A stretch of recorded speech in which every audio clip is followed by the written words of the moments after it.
Assalamualaikum warahmatullahi wabarakatuh. Selamat pagi anak-anak. Hari ini kita berjumpa lagi. Semoga kalian dalam keadaan sehat-sehat semuanya ya. Walaupun di masa pandemi, mudah-mudahan kesehatan selalu berada pada diri kalian semuanya.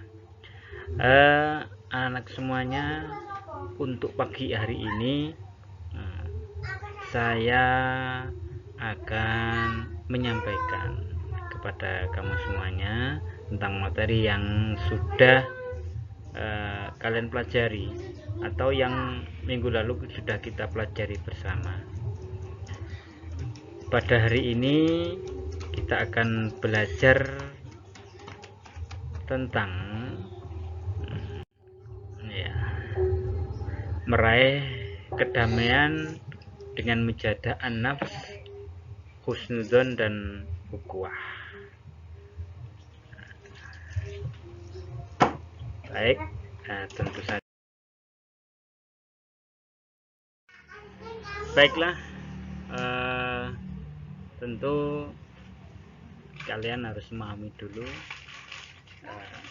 tentang tujuan pembelajaran pada kali ini, tentang meraih kedamaian dengan menjaga an-nafs, husnudzon dan ukhuwah.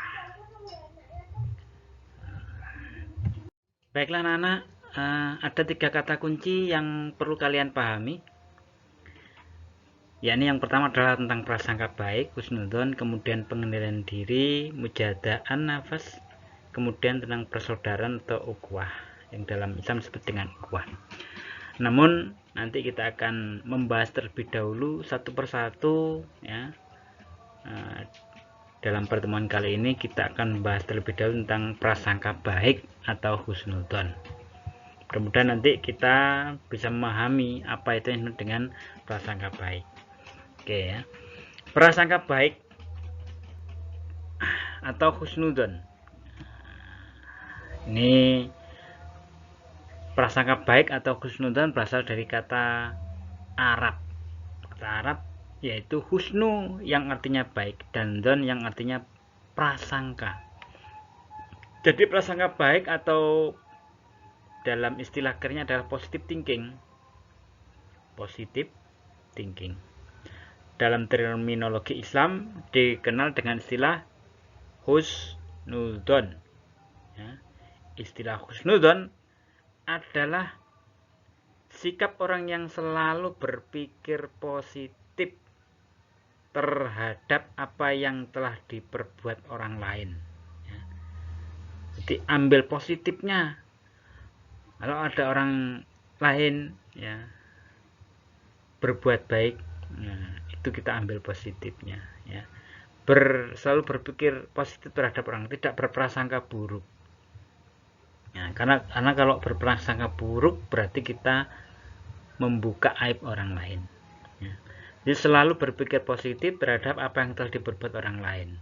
Lawannya ini adalah sifat suudzon atau berburuk sangka. Nah, berburuk sangka yaitu menyangka orang lain melakukan hal-hal buruk. Kita menyangka orang lain tapi tidak ada bukti ya, tanpa adanya bukti yang benar ya. Yang dalam ilmu akhlak ya, husnudzon sendiri dikelompokkan ke dalam 3 bagian ya. Jadi kalau kita berperilaku husnudzon ada 3 bagian ya, dikelompokkan menjadi 3 bagian. Yang pertama yaitu husnudzon kepada Allah SWT, kemudian husnudzon kepada orang lain ya, kemudian husnudzon kepada diri kita sendiri ya. Ada 3 hal itu yang tentunya perlu kita pahami. Anak-anak sekalian, bahwa prasangka baik adalah sifat yang sangat penting untuk dimiliki oleh setiap orang yang beriman ya. Sebaliknya, prasangka buruk adalah sifat yang harus dijauhi dihindari, ya, tidak perlu dimunculkan, tidak perlu ada pada diri seseorang. Kalau kita mengaku sebagai orang yang beriman, maka perlu memunculkan yang husnudonnya saja, tapi tidak perlu memunculkan yang suudonnya. Ya. Baiklah anak-anak, yang pertama kita akan memahami terlebih dahulu tentang prasangka baik atau husnudon, yang dimana dalam Al-Quran surat Al-Hujurat surat ke-9 ayat 12. Bismillahirrahmanirrahim. Ya ayyuhalladzina amanu jtanibu katsiran minadh-dhanni inna ba'dadh-dhanni ismu wa la tajassasu wa la yaghtab ba'dukum ba'dha. Ayuhibbu ahadukum ayyakula lahma akhihi maitan fakarihtumu wattaqullaha innallaha tawwabur rahim. Yang artinya, hai orang-orang yang beriman, jauhilah olehmu banyak prasangka, karena sebagian prasangka itu dosa. Dan janganlah mencari-cari keburukan orang. Dan janganlah menggunjing sebagian kamu atas sebagian yang lain, atau hibah. Adakah seorang di antara kamu yang suka memakan daging saudaranya sendiri yang sudah mati? Tentulah kamu merasa jijik kepadanya, dan bertakwalah kepada Allah. Sesungguhnya Allah Maha Penerima Taubat.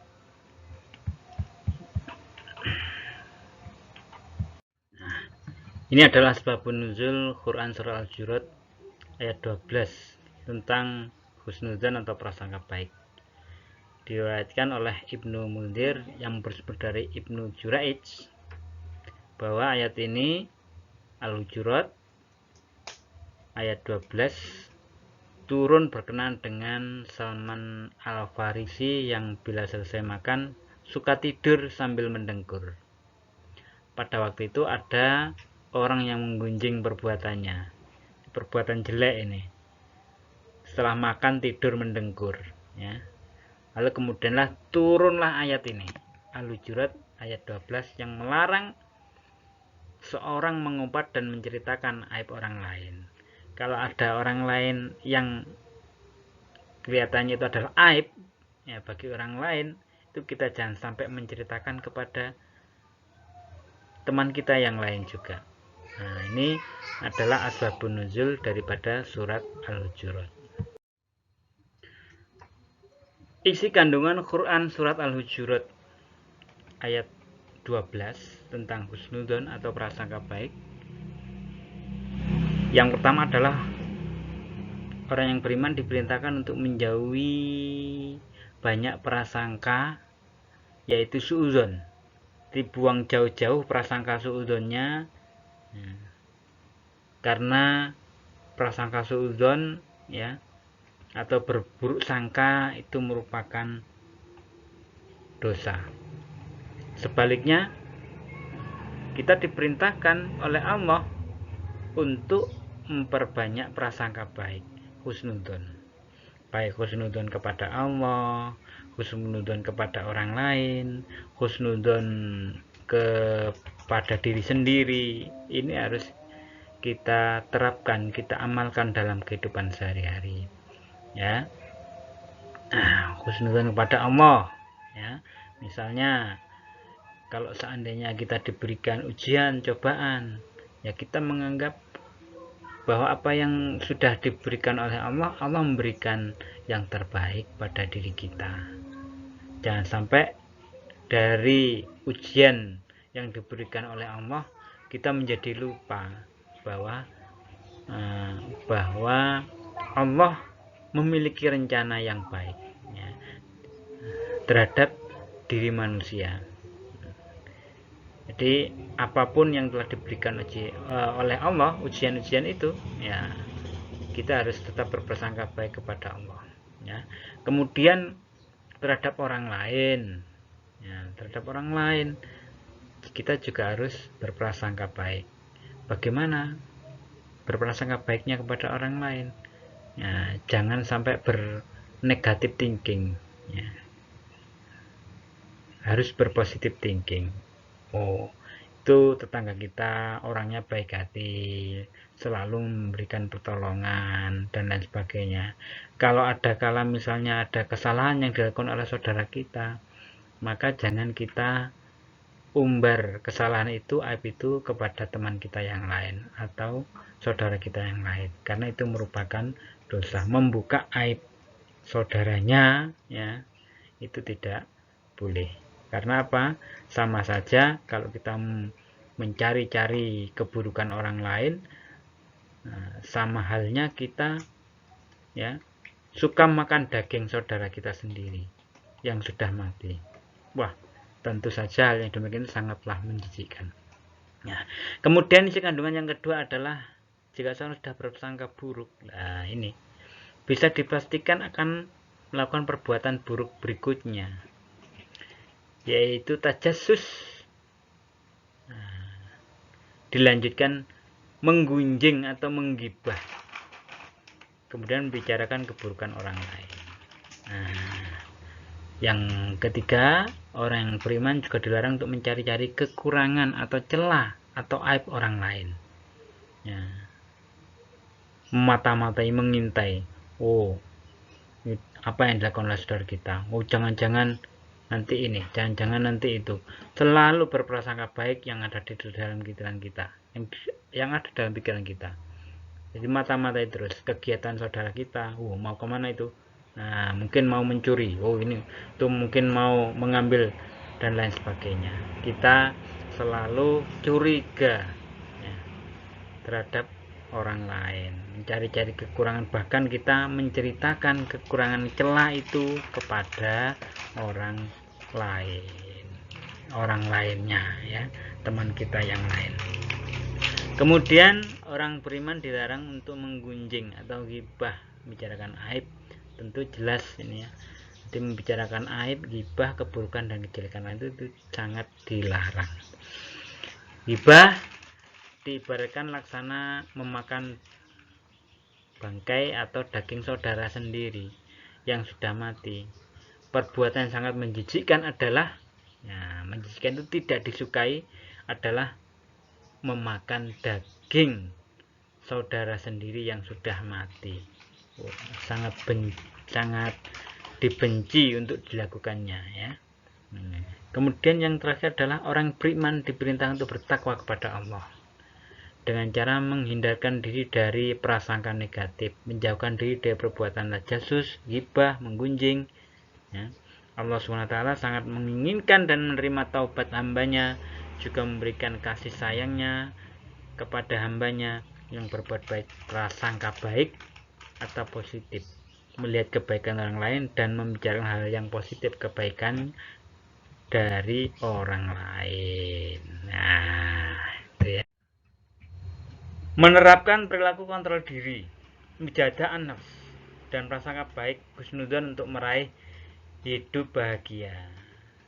Nah, tadi di awal tadi sudah saya sampaikan bahwa berprasangka baik itu kan ada 3, ya.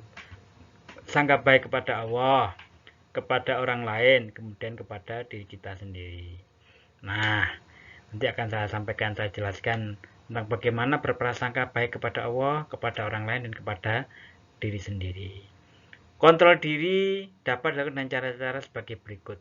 Supaya kita bisa mengontrol diri, ya, bisa berprasangka baik dan berhusnudzon, nah tentunya untuk meraih hidup yang bahagia.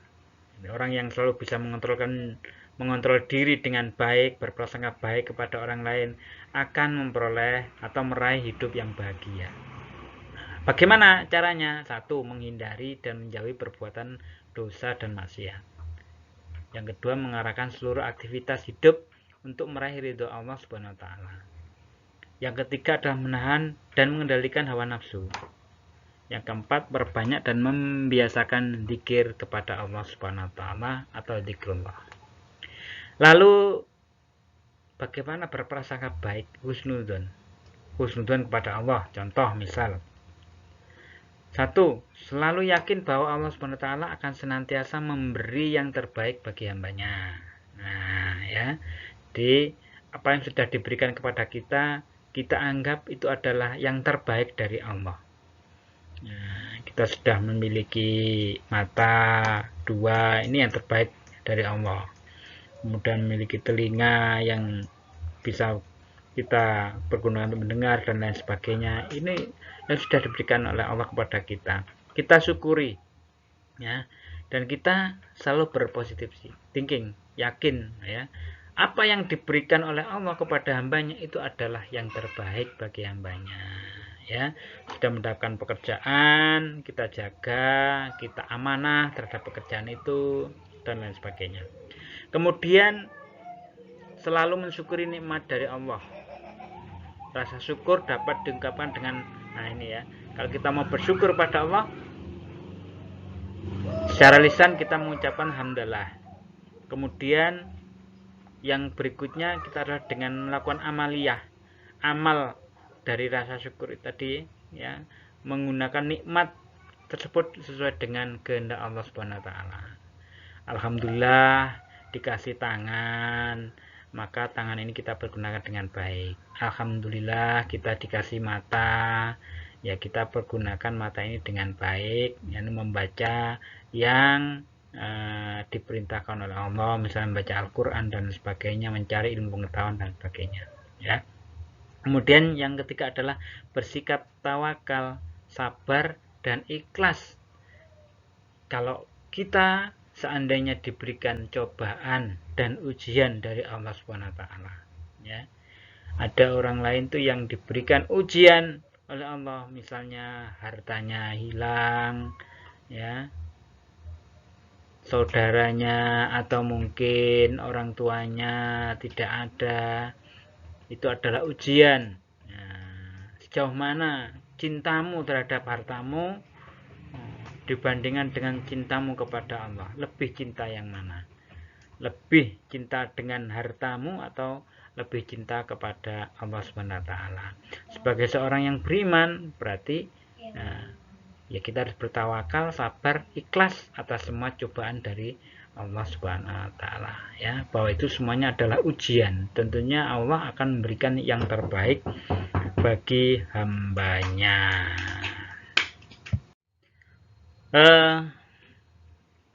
Kemudian bagaimana kita menerapkan perilaku kontrol diri atau mujahadah an-nafs dan berprasangka baik, husnudzon, untuk meraih hidup bahagia. Nah, ini ya.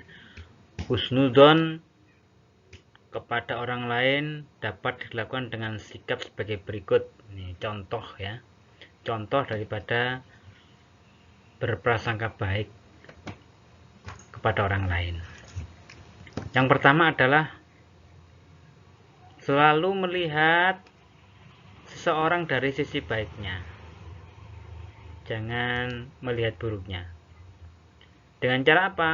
Dengan menunjukkan rasa senang dan selalu berpikir positif, ya, supaya teman kita, orang lain, saudara kita itu kalau ada di sekeliling kita, mereka itu merasa nyaman, merasa tenang, merasa tidak ada permusuhan di antara kita dan lain sebagainya. Kemudian ini mungkin langkah yang terberat, yang berat, ya, jangan berat, yaitu selalu memaafkan kesalahan orang lain yang dilakukan oleh orang lain terhadap dirinya. Nih, memaafkan itu sangat susah sekali, tetapi ya, dalam rangka menerapkan perilaku kontrol diri dan berprasangka baik, husnudzon ini, nah, kita memaafkan itu hal yang sangat mulia, hal yang sangat baik. Maka perlu seorang itu memberikan maaf kepada orang lain apabila telah melakukan kesalahan. Kemudian yang ketiga adalah bersikap hormat kepada orang lain tanpa ada rasa curiga, tidak ada dengki, ya. Dengki dan perasaan tidak senang perasaan tidak senang tanpa alasan yang jelas. Yang keempat, selalu mengingat kebaikan-kebaikan yang pernah dilakukan oleh orang lain. Pernahkah kita diberikan hadiah? Pernahkah kita ditolong? Pernahkah kita dibantu? Itu adalah dalam rangka kita mengingat kebaikan-kebaikan yang pernah dilakukan oleh orang lain. Sebaliknya, yang kelima, melupakan kesalahan yang telah dilakukan oleh orang lain terhadap dirinya, terhadap diri kita. Kalau ada orang lain berbuat kesalahan terhadap diri kita, ya kita lupakan, buang jauh-jauh. Ya. Nah, jangan sampai kita simpan dalam hati. Ya. Kalau kesalahan disimpan dalam hati, nah ini tentu susah untuk memaafkan orang lain. Nah, ini contoh perilaku husnudzon kepada orang lain. Kemudian husnudzon kepada diri sendiri dapat dilakukan dengan sikap sebagai berikut. Yakin, satu, yakin bahwa dirinya mampu melakukan segala sesuatu tanpa bantuan orang lain. Nah, ini bersifat bersikap positif thinking, ya, tanpa ketergantungan orang lain. Positive thinking. Kemudian yang kedua adalah selalu yakin dapat menyelesaikan semua masalah, tantangan hidup, dan tidak mudah putus asa, ya, bila menemui kesulitan atau kegagalan. Yang ketiga adalah berusaha sekuat tenaga dengan mencapai semua keinginan dan kerja yang cerdas, semuanya mencapai semua keinginan dengan kerja cerdas, kerja ikhlas, ya. Kemudian kerja tuntas, penuh dengan inisiatif untuk meraih cita-cita. Baiklah anak-anak, pada akhirnya dalam pembelajaran kali ini bisa kita simpulkan dari apa yang sudah saya sampaikan tadi, yaitu tentang bagaimana kita bermujahadah an-nafs, berprasangka baik, ya, yang tentunya dalam pembelajaran ini kita diperintahkan oleh Allah melalui Quran surat Al-Hujurat ayat 12 untuk menjadi orang yang selalu berprasangka baik atau berpositif thinking, ya. Kepada orang lain kita harus berpositif thinking atau berprasangka baik. Nah, nanti untuk selanjutnya sebagai bahan evaluasi pada pembelajaran kali ini, silakan nanti kalian tuh mengerjakan LKPD, lembar kerja peserta didik, untuk nanti untuk mendapatkan nilai tugas pada pertemuan kali ini, ya. Bisa kalian kerjakan secara berkelompok. Mungkin demikian anak-anak yang bisa saya sampaikan pada pertemuan kali ini. Mudah-mudahan kalian tetap dalam keadaan sehat walafiat, ya, tidak ada kekurangan apa-apa, sehingga kalian bisa belajar dengan baik, bisa mengikuti pelajaran dengan baik, sehingga nantinya kalian akan bisa mendapatkan ilmu yang bermanfaat, ya. Mudah-mudahan pembelajaran ini bermanfaat, dan saya akhiri. Wassalamualaikum warahmatullahi wabarakatuh.